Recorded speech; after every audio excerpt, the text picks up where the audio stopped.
우리가 인생을 살면서 참 많은 것들을 기대하고 기다리죠. 네. 기대하는 무언가가 이루어지기를 바라는 마음을 가지면서 살아갑니다.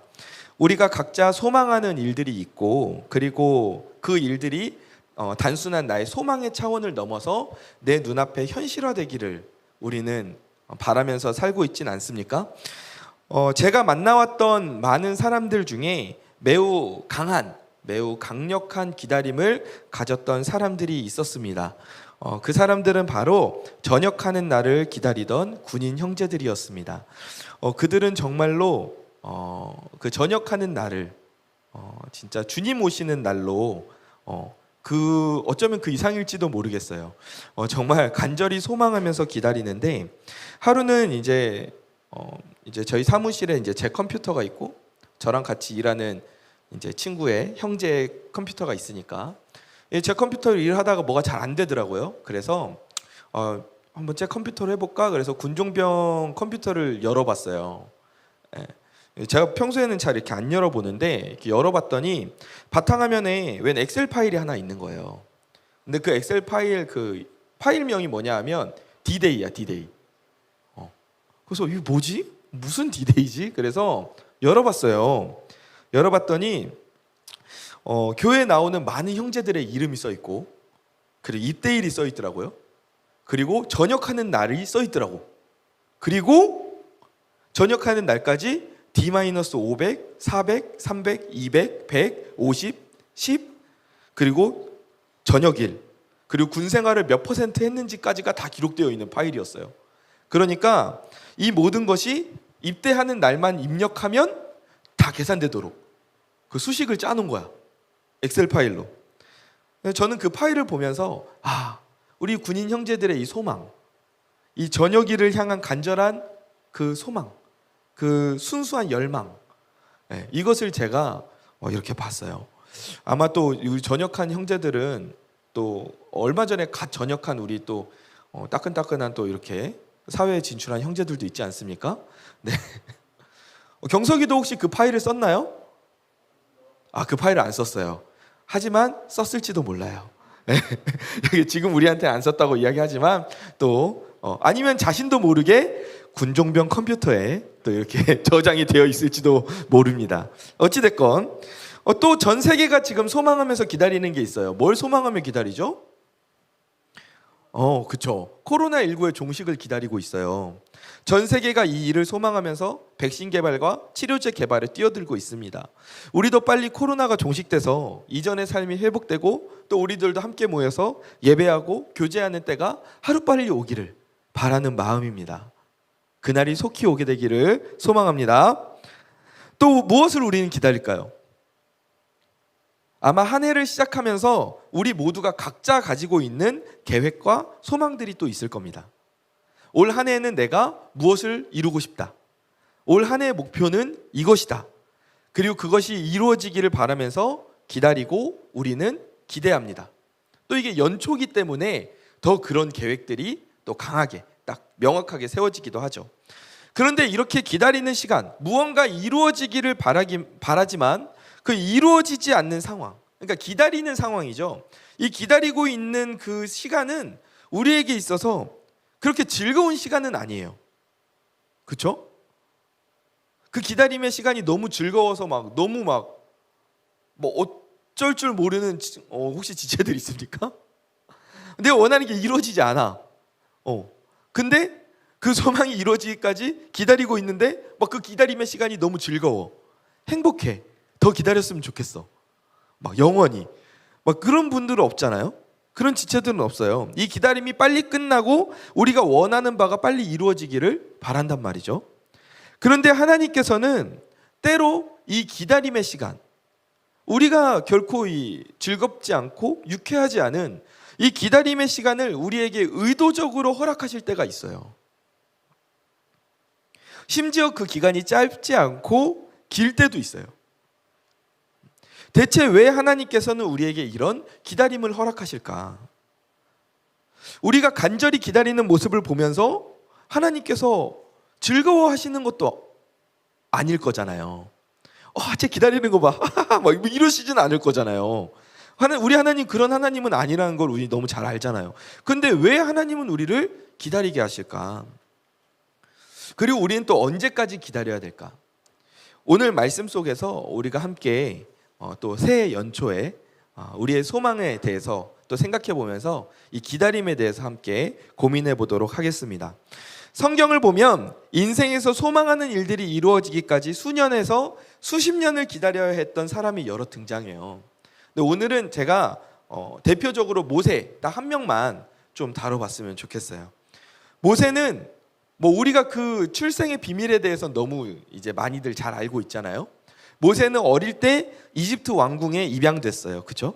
입양돼서 이집트의 왕자의 신분으로 자라나게 됩니다. 그는 그 이집트 당대 최고의 문명이잖아요. 당대 최대의 문명이었던 그 이집트의 선진학문을 배우면서 여러 면에서 뛰어난 모습으로 성장해 나갔어요.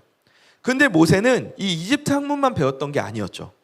그와 동시에 그를 키워줬던 유모, 그의 친어머니였던 요게벳에게 하나님에 대해서 어릴 때부터 배우게 돼요. 그리고 그뿐 아니라 하나님께 선택받은 민족이었던 히브리 민족에 대해서 배우게 됩니다. 그래서 모세는 이 이야기를 들으면서 자신의 피 속에 흐르는 그 히브리인의 피를 기억했어요. 그러면서 언젠가 반드시 내가 이 히브리 민족을 이집트에서 구출해내겠다. 이런 생각을, 이런 결심을 하게 됩니다. 그런데 어느 날 보니까 이집트인에게 매를 맞고 있는 누가 있어요? 히브리인이 있는 거예요. 매를 맞고 있어요. 그래서 모세가 달려가서 그 젊은 혈기에 그 사람을 쳐서 죽이고 말아요. 그리고 그 소식이 파라오의 귀에도 들어가게 됩니다. 출애굽기 2장 15절 말씀을 보니까 이렇게 나와 있어요. 바로가 이 일을 듣고 모세를 죽이고자 하여 찾는지라 라고 나와 있어요. 바로가 이 일을 듣고 모세를 죽이고자 하여 찾는지라. 그러니까 모세가 히브리인을 쳐서, 아니 누굴 쳤대? 모세가 이집트 사람을 쳐서 죽인 그 소식을 바로가 듣고 이렇게 말한 거예요. 모세가 이집트 왕궁에 입양되어서 이집트 공주의 아들로 컸지만 그 뿌리는 역시 히브리인이구나. 얘가 변하지 않았구나. 우리가 호랑이 새끼를 키웠구나. 이렇게 생각을 한 거예요. 그래서 이 소식을 듣고 모세를 죽이려고 파라오가 차서 나섭니다. 그래서 모세가 그 추적을 피해서, 바로의 낯을 피해서 이제 미디안 광야로 나가는 거예요. 그때가 모세의 나이 40살이었어요. 40살. 그렇게 열정이 넘치던, 자기 민족을 이집트의 압제에서 구해내고자 했던 그 소망으로 가득 찼던 그 모세는 금방이라도 그의 손에 민족의 구출자라는 그 사명과 그 이름과 그 직책이 주어질 것 같았는데, 광야에서 짐승을 키우면서 자신의 소망에서 점점 멀어져만 가는 것 같은 그런 시간을 보내야만 했다는 거죠. 그런데 하나님께서 긴 시간 후에 다시 모세를 부르세요. 본문 4절입니다. 여호와께서 그가 보려고 돌이켜 오는 것을 보신지라 하나님이 떨기나무 가운데서 그를 불러 이르시되 모세야 모세야 하시매 그가 이르되 내가 여기 있나이다. 아멘. 하나님께서 모세를 부르셨어요. 그리고 약속하십니다. 뭐라고 약속하십니까? 이어지는 본문 7절에서 8절입니다. 여호와께서 이르시되 내가 애굽에 있는 내 백성의 고통을 분명히 보고 그들이 그들의 감독자로 말미암아 부르짖음을 듣고 그 근심을 알고 내가 내려가서 그들을 애굽인의 손에서 건져내고 그들을 그 땅에서 인도하여 아름답고 광대한 땅, 젖과 꿀이 흐르는 땅, 곧 가나안 족속, 헷 족속, 아모리 족속, 브리스 족속, 히위 족속, 여부스 족속의 지방에 데려가려 하노라. 아멘. 하나님께서 이제 말씀하시는 거예요. 야, 내가 히브리 민족이 있는 곳으로 직접 가서 그 민족을, 히브리 민족을 내가 이집트에서 건져내겠다. 내가 일하겠다. 그리고 모세에게 말씀하십니다. 9절에서 10절 말씀입니다. 이제 가라. 이제 가라. 이스라엘 자손의 부르짖음이 내게 달하고 애굽 사람이 그들을 괴롭힌 학대도 내가 보았으니 이제 내가 너를 바로에게 보내어 너에게 내 백성 이스라엘 자손을 애굽에서 인도하여 내게 하리라. 아멘. 하나님께서 모세에게 말씀하시는 거예요. 이제 너는 이집트 파라오에게로 가라. 이제 가라. 가서 내 백성을 이집트에서 인도해 내라. 드디어 모세에게 때가 이르는 거죠. 모세가 40살 때 가졌던 그 뜻이 이제 뭔가 이루어지려는 그런 찰나예요. 그런데 그때 모세의 나이가 몇 살이에요? 80살이었어요. 하나님께서 모세를 다시 부르실 때 그 나이가 80살이에요. 그러니까 광야 생활을 한 지가 40년이 지났어요. 어릴 때부터 이집트에서 40년 동안 그 이집트의 선진학문을 배우면서 좋은 것들을 먹으면서 좋은 환경에서 쭉 성장해 왔는데 반대로 다시 40년 동안 그 시간들이 언제 그랬냐는 듯이 잊혀져 가기 시작했던 거예요. 그리고 그만큼의 40년이 또 지나서야 하나님께서 모세를 부른 거죠. 여러분, 같은 소망도 40년 동안 가지고 있었다고 생각을 해봅시다. 40년이에요. 우리가 모세 입장이라고 생각해 보면 하나님께서 모세를 다시 찾아오시기 전까지 무슨 생각을 했겠어요? 무슨 생각을 했겠어요?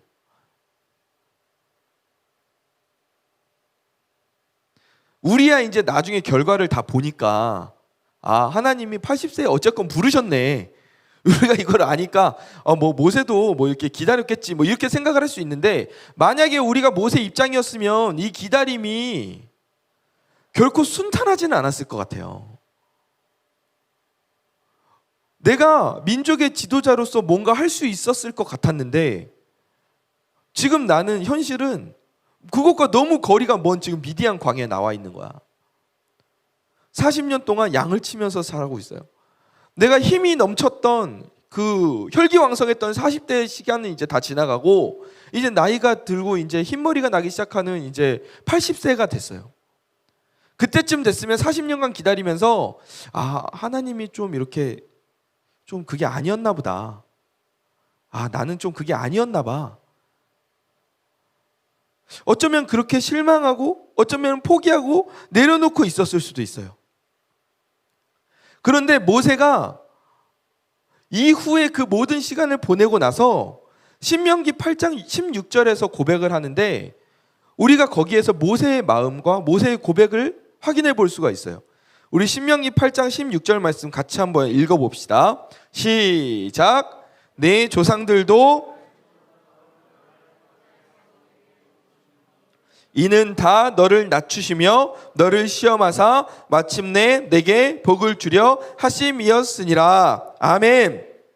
이게 지금 모세가 자신의 인생을 회상하면서 자기 지금 이스라엘의 다음 세대에게 하고 있는 설교예요. 야, 내가 인생을 살아보고 우리가 이 광야 생활을 하고 나니까 내가 받은 은혜가 이래 하면서 지금 이스라엘의 다음 세대에게 이야기를 하고 있는 거예요. 근데 뭐라고 이야기를 합니까? 우리가 지금 이 광야에서 이렇게 방황하면서 이곳에서 하나님이 주시는 음식인 만나를 먹고 이렇게 살아왔던 것은, 우리가 지금 이 광야에서 이렇게 오랜 시간을 보내야 했던 것은 하나님의 인도하심이었던 거야. 하나님이 우리를 낮추시고 우리를 시험하셔서 마침내 그 결과 우리에게 복을 주시기 위해서 하나님은 이 광야에서의 시간을 우리에게 허락하셨던 거야. 아멘. 지금 모세는 이렇게 이스라엘 백성에게 가르치고 있어요. 그러면서 말하는 거예요. 그 근거가 뭐냐고? 내가 그 인생을 살아봤어. 내가 그렇게 살아봤어.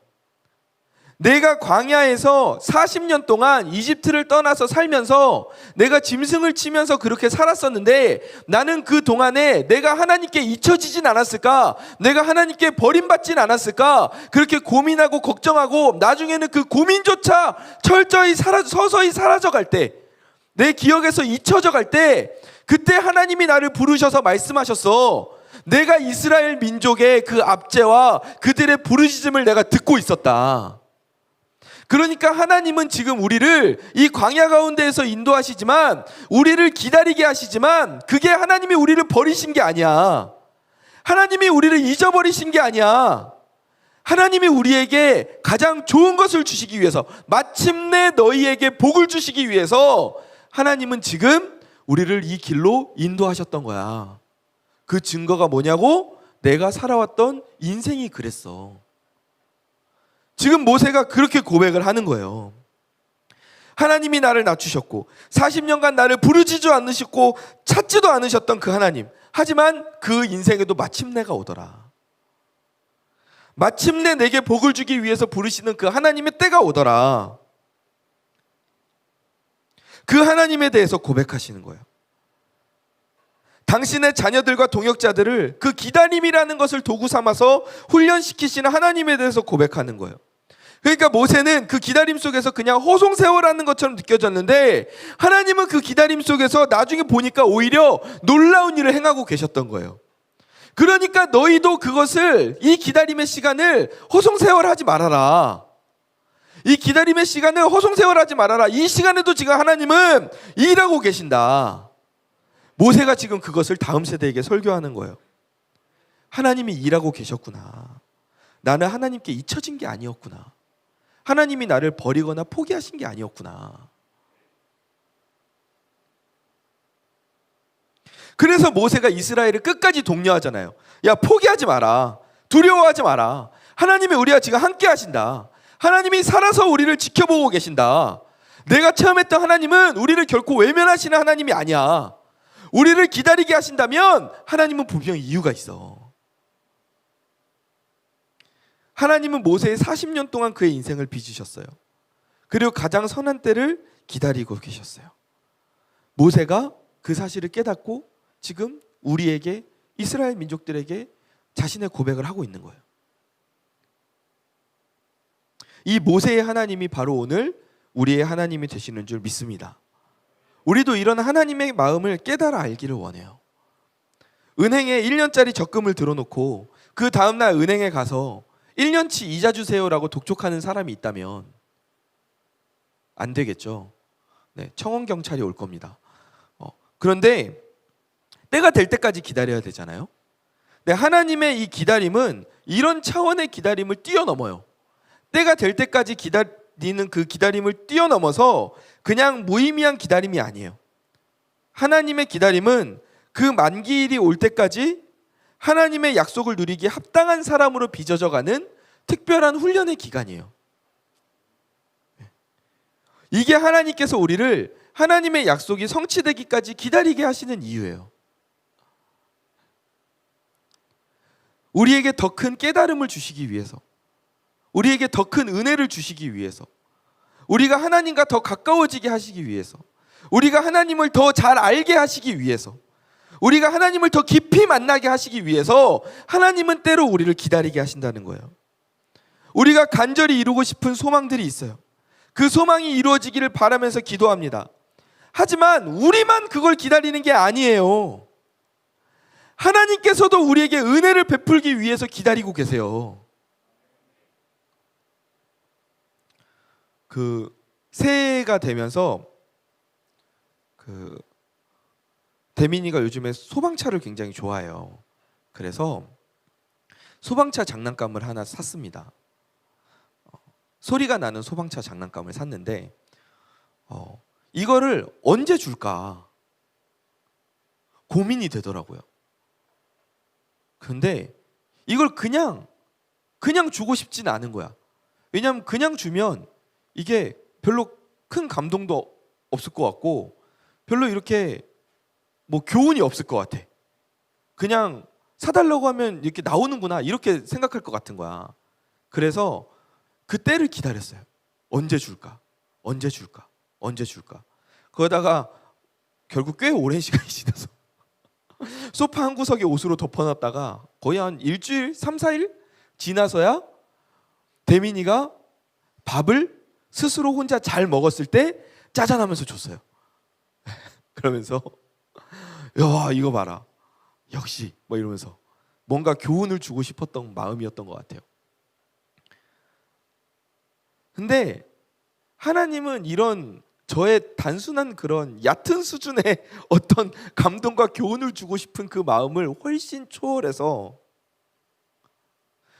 초월해서 우리의 인생 전체를 통틀어서 우리에게 큰 은혜를 주시기 위해서 우리를 기다리게 하신다는 거죠. 하나님도 우리에게 은혜를 베풀고 싶어서 안달이 나셨어요. 그 때를 기다리고 계세요. 우리만 기다리는 게 아니에요. 하나님도 기다리고 계세요. 그런데 둘의 차이가 있다면, 우리의 기다림과 하나님의 기다림에 약간의 차이가 있다면 그 기다림을 통해 무엇을 얻고 싶어 하는가? 이게 좀 차이가 있어요. 우리는 이 기다림을 통해서 나는 지금 당장의 어려움을 벗어나거나 내가 원하는 것을 얻는 등 그런 가까운 것을 기대해요. 시험에 합격했으면 좋겠다. 학교에 합격했으면 좋겠다. 내가 무언가 이루었으면 좋겠다. 내가 취업이 잘 되었으면 좋겠다. 이런 근거리에 있는 무언가 내가 원하는 것들을 가까운 것을 기대해요. 그런데 하나님은 무엇을 기대하며 기다리시냐 하면 우리 한 사람 한 사람의 인생 자체가 각자 하나님 나라 모델하우스로 세워지기를 바라면서 큰 미래의 일을 기대하고 계시는 거예요. 그것을 기대하면서 때를 기다리시는 거예요. 그러니까 그 초점이 다르다 보니까 우리의 기다림과는 약간 차이가 생기는 거예요. 그래서 하나님은 우리를 기다리게 하시는 거예요. 하나님이 기대하시는 바는 단순한 소원 성취의 개념을 뛰어넘어요. 그래서 하나님은 때로는 우리를 낮추기도 하시고, 때로는 우리에게 무거운 짐을 지게도 하시고, 때로는 우리가 내 생각과 이기심을 모두 다 내려놓을 때까지 지켜보시는 거예요. 이 모든 것은 우리를 위한 하나님의 기다림이에요. 우리의 인생을 보시면서 하나님이 기다리고 계시는 거예요. 내가 너에게 내 은혜를, 나의 뜻을 펼치기까지 나도 기다리고 있어. 나도 기다리고 있어. 그러니까 조금만 더 힘내. 조금만 더 너가 훈련되고 단련되기를 원해. 무엇으로? 하나님 나라 모델하우스로 세워져 가기를 원해. 이 과정을 통해서 우리를 완전히 새로운 하나님 나라 자녀로 빚어가시기 때문에 하나님은 오늘 우리를 기다리게 하시는 거예요.